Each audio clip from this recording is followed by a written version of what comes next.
2024, looking back, was a banger year for video games. Of course, we had blunders like Concord, but overall, it was a pretty damn good year. But it's nothing like we're going to get in 2025, which has some insanely anticipated games, as well as the most anticipated game of all time dropping within the next year. But very quickly, before we get into it, we have just hit 880 subscribers. I can't even wrap my head around it. I'm so damn thankful for you guys. Christmas spirit is in full swing. On top of this, if you are new to the channel and you like gaming news, gaming reviews for RPGs, action adventure games, etc., and you do like the video you see here, please subscribe and like the video. It helps me out a ton. Now, let's get into the most anticipated games of 2025. And first up, we have Kingdom Come Deliverance 2, releasing actually a week earlier now on February 4th on PC, PlayStation 5, and Xbox Series X and S. And as someone who didn't play but always wanted to play the first Kingdom Come Deliverance,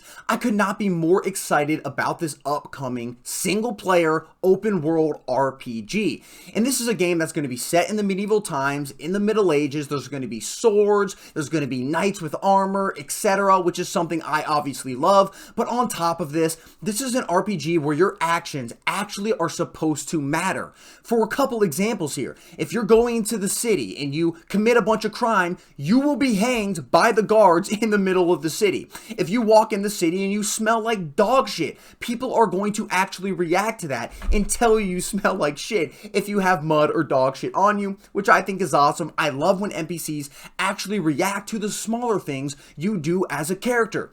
If you kill somebody's husband, they're going to be seen in front of their house crying over their husband's death. Even all the way down to different traders in the game. If you try to barter too much with the traders and try to get too much of a deal, they're going to get annoyed with you and change the interaction with that trader going forward. You're going to have so many different options in terms of exploration, as well as completing quests in the way that you want to complete them. There's going to be so many different ways to do this, and in pretty much every aspect of this game, it seems like they are aiming for a very immersive RPG experience that you can actually choose how you want to play the game and how your character wants to be portrayed within the world as a whole. And on top of this, from the first game, there was a lot of different clunky mechanics, and the second game isn't necessarily aiming to add a ton of new mechanics into the game or a ton of new systems, etc. This game is actually aiming to improve on the mechanics, make them less clunky, make them way more polished in the second game, as well as for players like me who hasn't played the game but always wanted to experience this in the best way and be able to actually understand and learn these mechanics from the jump a lot easier and be able to utilize them throughout my gameplay. And for this, I'm actually very appreciative. For a quick example, the combat, one of the most unique combats we've seen in any game because it's a realistic version of sword fighting where you're swinging in a specific direction, trying to hit where your opponent is not blocking and also trying to block where your opponent is not currently striking. On top of this, you can break off specific pieces of armor on your opponent by doing this, as well as their shield, and altogether, this realistic combat really hasn't been emulated in any other game other than something similar to it like For Honor, for example. And they're streamlining this mechanic a little bit by not having you strike from as many directions, which a lot of people in the previews actually thought was a very good change. And then on top of this, teaching you the combat and all of the different combos much earlier on in the game within the tutorial experience. So they're doing a lot with not only polishing, but also making new players feel more comfortable and welcomed with some of their very unique mechanics. All in all, I'm very excited, as you guys can tell, for this game.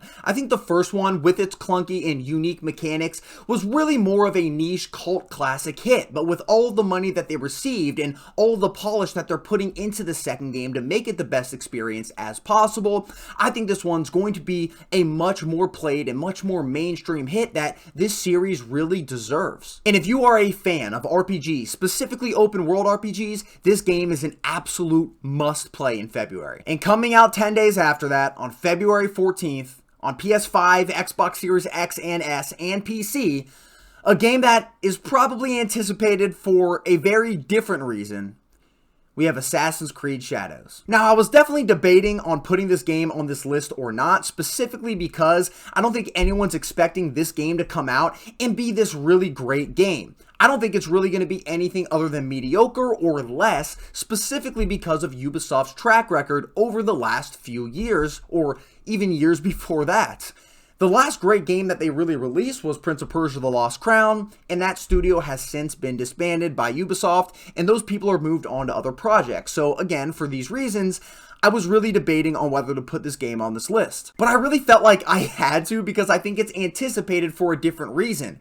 This game has had so much controversy leading up to the release, it's been delayed, and I'm not going to go down the rabbit hole of all of the different controversies. I've gone through that on my channel many different times, but the success of Ubisoft as a whole really relies on this game being a solid experience. If this game is a blunder, and obviously there's buyout rumors already right now going on with Tencent potentially buying out Ubisoft, but if this game is a blunder and the stock price keeps decreasing for Ubisoft, we might not ever have another Ubisoft game after this. So I think it's anticipated for the reason that so many people are waiting to see what happens with Ubisoft as a company, and it all relies on whether Assassin's Creed Shadows, at least in my opinion, is going to be a solid experience for fans. Now, what are they doing to make this different from some of the previous Assassin's Creed games and make it more unique? Well, first, it's going to be set in feudal Japan, and on top of this, you're actually going to be able to change up your playstyle depending on one of two different characters that you go on a specific mission with.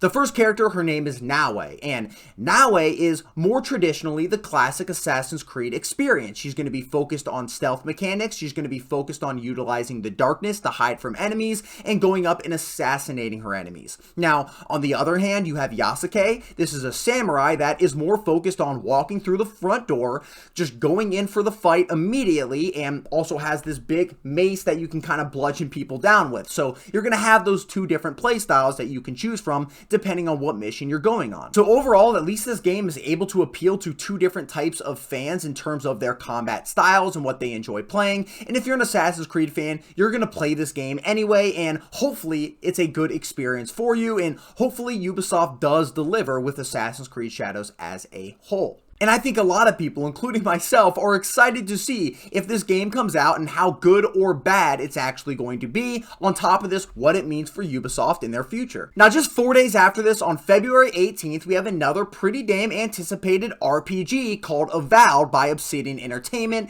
and this is going to be releasing on Xbox S and S as well as PC. And again, like pretty much every game has before its release nowadays, Avowed also has a lot of controversy going on with it, which isn't the topic specifically of this video. If you're interested in that, I have posted other videos on it. But besides that, I do think this game is looking relatively good so far. And in the previews so far, people have had very glowingly reviews of the game and what it has to offer. And this game is actually going to be set within the Pillars of Eternity universe, other isometric RPGs that Obsidian Entertainment has previously released. And I think this game actually has a lot of good going on from what we have already seen and heard so far. Now, this game is a first and or third-person RPG that is going to be set within different open-ended areas. It's not going to be full open world, but within these open-ended areas, it's going to be handcrafted with handcrafted POIs and dungeons and different secrets that you can find that amount to a ton of different hours spent even at the start of the game. We saw in the previews,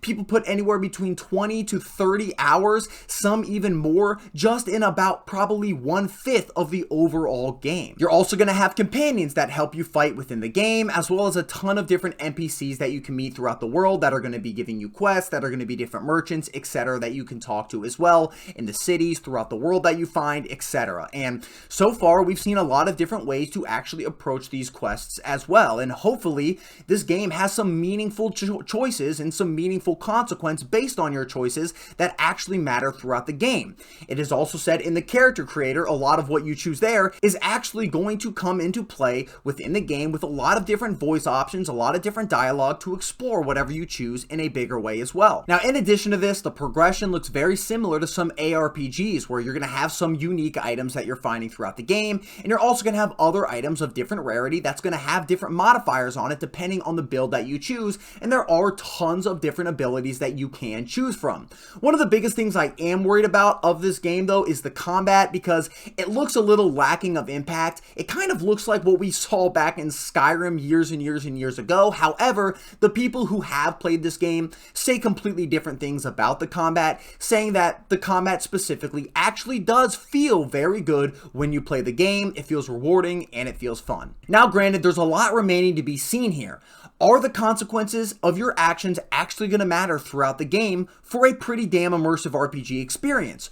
Are the companions that you're traveling with going to be actually relatable with good dialogue and good character interaction? Is the combat, when I get my hands on it specifically, going to be something that I do find fun and I do find impactful? We don't necessarily know till the game comes out, but I am confident that this game is going to be a very big, very large RPG set in a world that has established lore. And for those reasons and the others that I have mentioned, along with the reviews so far that have played the preview of this game being very good, I think I'm anticipating this game still as one of my favorite RPGs, hopefully coming out in 2025. But now getting into my personal, most anticipated game of 2025, we have Monster Hunter Wilds. This game is dropping on February 28th on PS5, Xbox Series X and S, as well as PC. And if I'm being honest, I can't say enough about how excited I am for this game. This game is the sequel to the largely popular Monster Hunter Worlds that really expanded this franchise into the mainstream for a lot of Western gamers. And as someone who has played these games all the way back on the PSP when I was just a little kid,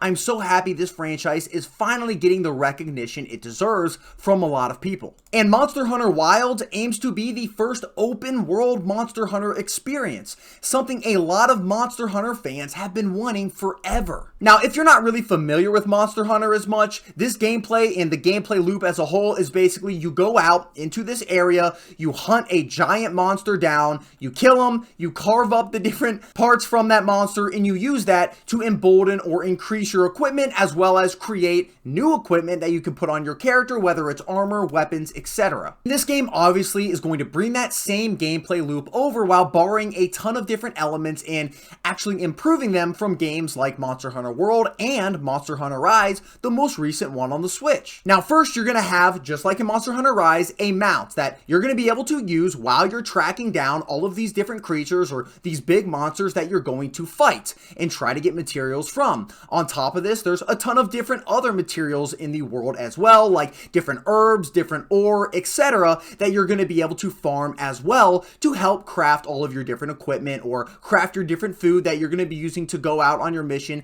etc. In this game, however, different from some of the previous ones, you're actually going to be able to have two different weapons you can use out on your hunt or out when you're exploring any area that you're exploring, with going back to your mount and actually being able to switch between these weapons, which is something, again, a lot of fans have been wanting for a long time, and in the beta, I found this very awesome to actually be able to utilize. Now, something that I think they did amazing in Monster Hunter World that they're bringing over and making better, and something that I'm probably the most excited for in Wilds, is the whole ecosystem and how they really make each of these areas feel like an actual living, breathing world. The monsters are going to utilize the weather, the landscapes, both in their movement and all of their different attacks. The different herbs and ore and bone piles you find are going to make sense in regards to where you find them in the world. There might be some monsters that are nocturnal that come out during the night. There might be some that only come out during the day. The weather might change whether a monster comes out or not, or might signify that a monster is now here ready to play and ready to go to work. There's going to be different hunting chains between just the different creatures that you find in the world,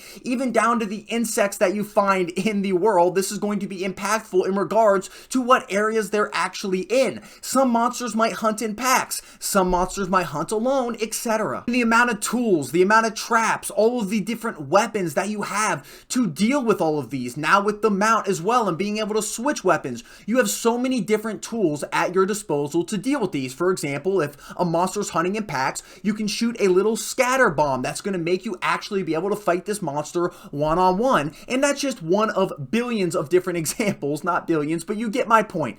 Tons of different examples to actually be able to take on this living, breathing, dangerous world as a hunter. And all of this with a seamless open world is going to make this experience be even more immersive than it already is, and we can already already see that just from playing the beta, how damn good that very small portion of the game already was. So overall, again, this is my most anticipated game. If you're an RPG player, if you are a player that loves immersive games, if you are a player that loves games that prioritize combat over anything else, a player that loves fighting these big ass bosses, kind of like the Souls games, for example, this is a game that you have to buy. I think everybody should at least experience Monster Hunter for the first time. It's really that good, and this game's aiming to be the best one yet. So these were all the games that have confirmed release dates for 2025. However, there's a lot of other games that are confirmed to be coming out in the year of 2025 that we don't have specific release dates for yet, including the most anticipated game probably of all time. And the first game is going to be Ghost of Yotei, the next game in the Ghost series following the huge success of Ghost of Tsushima. Now, the first thing that you're going to notice about this game, which did cause a little bit of controversy, but you are not going to be playing as Jin Sakai. You're going to be playing as a new character in an entirely different setting. This game is set over 300 years after Ghost of Tsushima, long after Jin Sakai is gone. And in this game, you're going to be playing as a brand new protagonist in Hokkaido, Japan in the early 1600s named Atsu, and she's going to be taking on that name of the Ghost. And in the trailer, we have already seen some beautiful environments,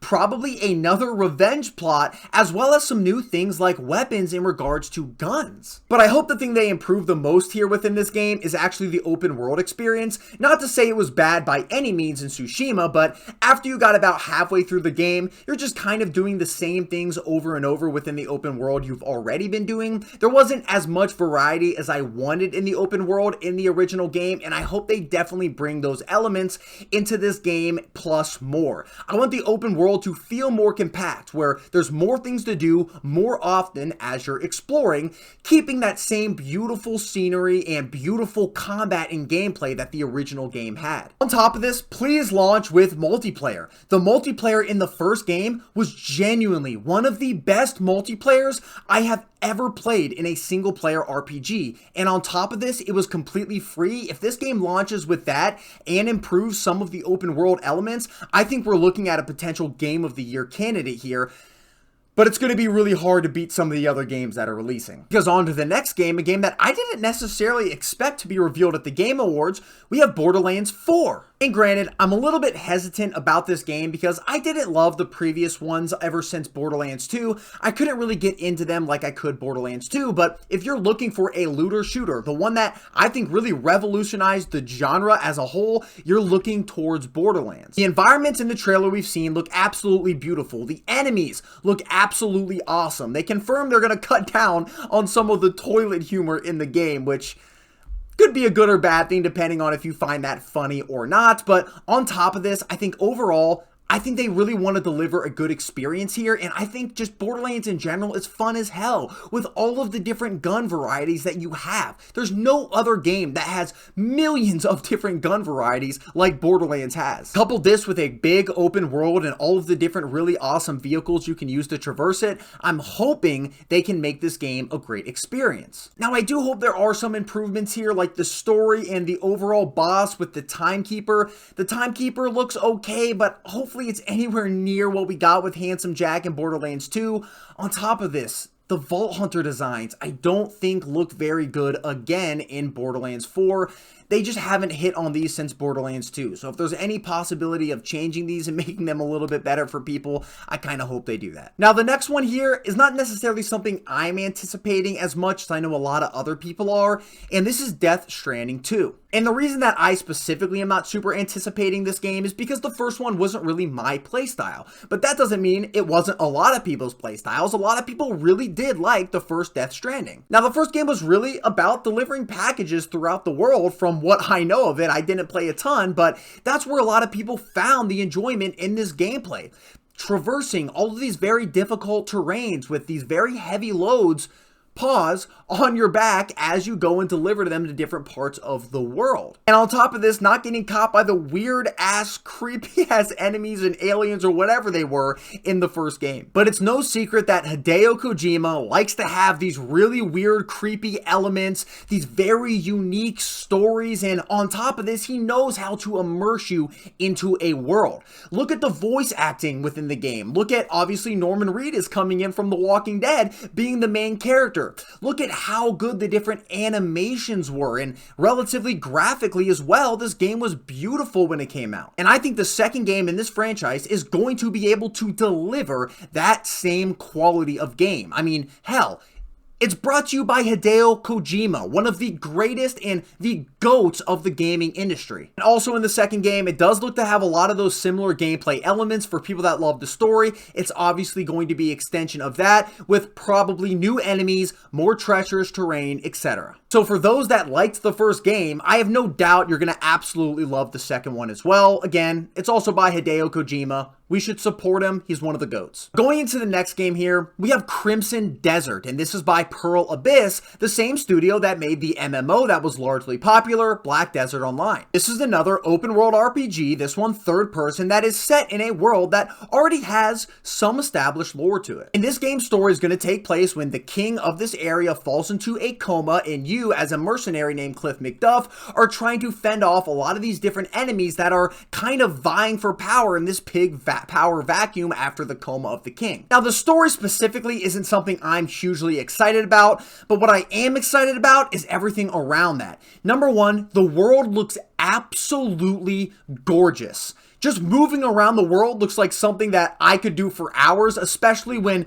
you can also glide from the skies and see all of these beautiful sceneries as well. It just looks super awesome in terms of that. Now, the combat does look a bit clunky at times. We've heard in the previews it is a little bit clunky, but I'm assuming they're going to make this better. But overall, the combat looks pretty damn good as well. It looks a mix between like the action combat as well as fighting big boss enemies, kind of like within Souls, and having a lot of those similar boss mechanics as well. We have also seen some really cool RPG elements where you are said to have some different choices with the different quests you're going on, and hopefully some consequences based on those, like all RPGs should have nowadays, especially since Baldur's Gate 3. And just in general, like I mentioned with the world, it does look like it is a living, breathing environment where when you're walking around the world, it looks like people are really living their own day-to-day life, and I'm really excited to get immersed in this world of Crimson Desert. So hopefully Pearl Abyss can deliver on their foray into single-player open-world games by delivering a game that's not only fun in terms of the mechanics and the combat, etc.,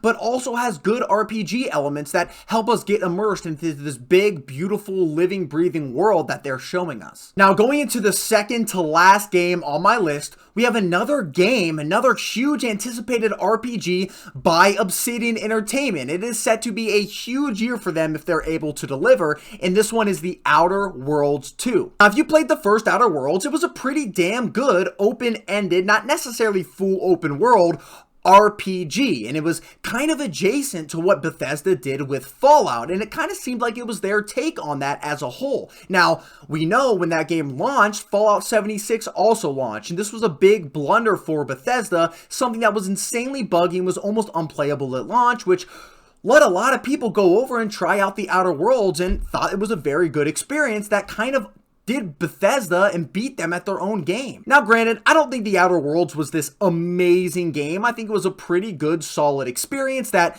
really received a lot of success because of Fallout 76 not being a good game at launch. But The Outer Worlds 2 is looking to correct a lot of the things people didn't love about the first game. Everything's going to be bigger and better in this game. The world is going to be much bigger and better. There's going to be more quests, more NPCs, etc. that you meet within the game. That's going to retain a lot of that same humor that people did love in the original Outer Worlds. On top of this, just looking at the weapons, it almost seems a little Borderlands-like, with melee weapons that have giant moving saws on them. On top of this, weapons that kind of shoot out like a bug-like projectile that attaches onto enemies and I'm assuming damages them over time. A magma weapon that completely destroys anybody in front of you. They have a lot of different things here that I think seem pretty damn cool about this game, and it's obvious they're trying to make this game bigger, better, and crazier in pretty much every single way, which I think is what a lot of people wanted and why I think this game is very anticipated for myself and a lot of other people. But with all that being said, with all of these games that we've gone through so far, not a single one of these games have any hope to be as anticipated as the next one. And this is Grand Theft Auto 6 by, obviously, Rockstar. And honestly, what do I even say about this game that people don't already know? Everybody on the planet knows GTA, okay? Everybody on the planet knows it's one of the most famous game franchises of all time that has consistently delivered great, gigantic open world games where you can do whatever really that you want. And coming off of GTA 5, a game with memorable characters like Franklin, Michael, and Trevor, with Franklin even appearing in Kai Cenat streams. Tons of different vehicles and Easter eggs and places to go like the damn strip club when you can get them booties popping. A great open world with a great story and hilarious moments. Not to mention one of the most booming online experiences of all time where you can go on heists with your friends, do races, a bunch of death matches, run around the world and explore it in pretty much any way with your own creative character, again, with your friends, that revolutionized RP streaming as a whole being one of the biggest categories of all time now. I think it's safe to say that GTA 6 has some pretty damn big expectations that Rockstar has exceeded on in almost all of their previous games and definitely exceeded on in GTA 5. And obviously Rockstar is keeping a lot under wraps about GTA 6 with it being the most anticipated game basically of all time, but what we do know is that it's going to be set in Florida. It's going to have both Miami and probably a lot of the outskirts as well. And honestly, that couldn't be a more perfect pick for the next game. It fits the whole Rockstar vibe so damn well, the whole GTA vibe so damn well. And we all know Florida. I've lived in Florida. It's a crazy ass place where crazy shit happens, and I cannot wait to experience that in GTA 6, and I'm pretty damn confident it's going to be one of the best games of all time. Now, obviously, they do have to deliver still, but from what we know so far, from what we know about Rockstar and how many times they've delivered with both GTA and their other franchises like Bully and, of course, Red Dead Redemption, I mean, who's to say that this is going to be anything other than a masterpiece? So I actually just finished my entire video, processed it, ready to upload it to YouTube, and I completely forgot one of the biggest games of next year. Somehow I forgot Elden Ring Nightreign that is supposed to come later in 2025. And this was a huge reveal at the Game Awards, specifically because From Software has never released a co-op version of any of their Souls games. Obviously, these games have had co-op integrated within them, but not in a full seamless way. But this one is going to be full-on co-op, both third person as well as just solo, which I really hope they make a two-person co-op mode for this as well, because it doesn't make sense while they have 3 and solo and not 2, but that's besides the point. And this game seems like it's going to be very similar to something like those extraction RPGs like Dungeonborn as well as Dark and Darker, without the PvP elements as far as we know so far. You're basically going to be dropping into the Elden Ring universe and everything's going to be randomized, both the enemies, loot, structures, etc. And you need to loot up as your character and go through 3 different days until you reach the penultimate boss, with each day ending in a big boss. And a circle is going to come in closer and closer and closer to where you're not going to be able to pick up all of the loot that you were when you first hopped in the game at the start of the day. And instead of creating your character, you're going to be playing as one of the set classes in the game that all have set abilities. In addition, they have movement mechanics in this game similar to Sekiro, where you can kind of wall climb, you can hop on these trees and then glide across the entire map. And all in all, they're making this game seemingly way more fast-paced and way more play session-y. Instead of just sitting down for 8 hours and grinding a big open world where you explore, you're going into these different rounds and trying to get as far as possible and beat the final boss at the end of each of the day, while also managing the storm and all of your loot, etc. So all in all, FromSoft has never missed. Elden Ring is one of my favorite games of all time, with Bloodborne being my favorite game of all time, so I cannot be more excited to see what they do for their first big co-op experience. And also, there's going to be both new and old bosses returning for this game, including the Nameless King. So, holy shit. Now, there are a couple honorable mentions that I do want to talk about here just very quickly. The first being Path of Exile 2, the full release of the game. We just got the early access a couple weeks ago. The game's absolutely incredible, and they're working on a lot of changes and bringing the new classes and subclasses into the game, as well as obviously bringing in the Act 4, 5, and 6 that we haven't played so far. So if you're an ARPG fan, pick the early access up right now. The only reason I didn't put this in my list is because a lot of people are playing a good amount of the game already, and I don't think the anticipation for the full release was as big as them getting their hands on it for the first time, because people are going to be playing this game up until the full release. This was one of my favorite, if not my favorite, game of the year, only potentially behind Black Myth Wukong, and it's only in early access.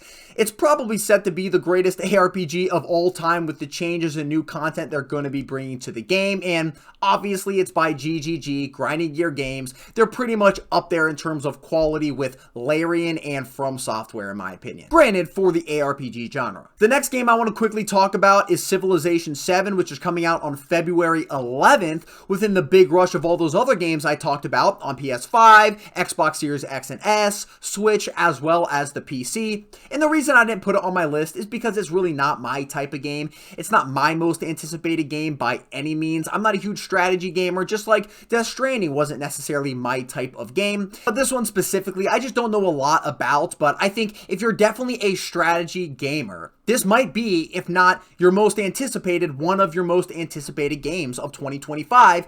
And for me, again, I'm not necessarily qualified to go in and talk about these games, but it's definitely one that is a household name and really revolutionized strategy games for at least a lot of people, or at least a lot of people I know that absolutely love the previous games in the series. But again, I'm sure that could be a wrong take. I just don't know much about this game. I'm not a strategy gamer, but I hope it comes out and is really good for those who are anticipating it. Now, the next game here, and this is a little bit of a guilty pleasure for me because I loved the original game before it got completely ruined with changes in the monetization that they included in the game. But this one is Archeage Chronicles, and it aims to bring a lot of what people loved from the first game with a more modernized action combat system. This is an open world sandbox MMORPG that, in my opinion, did the sandbox elements better than almost any other game. So if you're an MMO fan, if you played Archeage and you're hoping like I am that this is a game that is hopefully going to come out in 2025. That's also going to be what a lot of people wanted Archeage to culminate and end up being. Then this is going to be up there as an anticipated game for you and for a lot of other MMO gamers. Now, the last game in the list of my honorable mentions is Witcher 4. And the reason I don't have this in my list of anticipated games for 2025 is because there's not a confirmed release date, or at least confirmed release year of 2025 yet.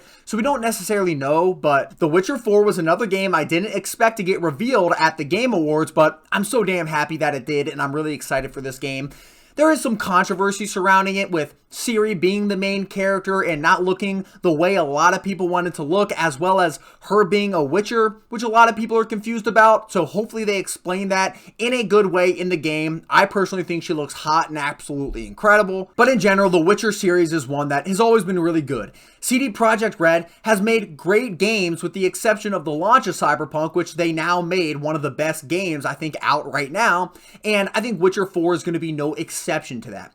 Witcher 3 was one of the greatest RPGs I think a lot of people think of all time. So Witcher 4 carrying that on with a new protagonist for the first ever time, it's just something to be extremely excited about. And if it does release in 2025, like a lot of people are saying it's going to be releasing sooner than people expect, I'm really hoping it comes out and exceeds people's expectation and calms some of the controversy that it has surrounding. But regardless, if it comes out in 2025, it's easily one of the most anticipated games of the year. But that wraps up the most anticipated games of 2025 that have been announced so far, that both have release dates or at least are confirmed to be releasing this year. And like you've probably seen from this video, my most anticipated is Monster Hunter Wilds, with my second obviously being GTA 6. You can't not have that up there.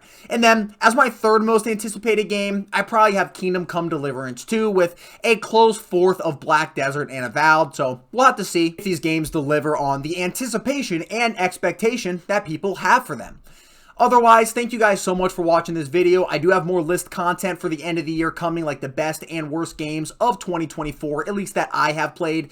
On top of this, if you guys like this video, please like this video, subscribe for more content like this, and I will see you guys in the next one. Peace!